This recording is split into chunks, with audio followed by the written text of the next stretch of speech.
E-KIDS-д нэвтэрч эрсдэл мэдэгдэх заавар. Та e-Mongolia системд нэвтэрч баруун дээд хэсэгт байрлах сонголт дээр дарж хүүхэд хэсгийг сонгоно. Profiles дээр дарж нэвтрэх товч дээр дарна. Гарч ирэх талбарт хүүхдийнхээ регистрийн дугаарыг оруулж үргэлжлүүлэх товчийг дарна.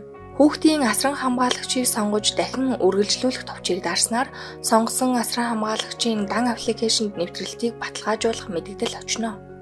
Асран хамгаалагч дан системд өөрийн эрхээр нэвтэрч хүсэлтийг зөвшөөрөх тим сонголтыг дарснаар хүүхэд E-KIDS-д амжилттай нэвтрэнэ.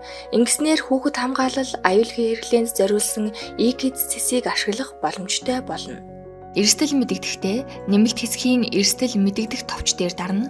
Үүний дараа гарч ирэх талбарт эрсдэл бүхий байршлын дэлгэрэнгүй мэдээлэл болон нотлох баримтын зургийг хавсархан оруулж илгээх товч дээр дарснаар эрсдэлтэй байршлын мэдээлэл холбогдох шатны байгууллагад амжилттай илгээгдэнэ.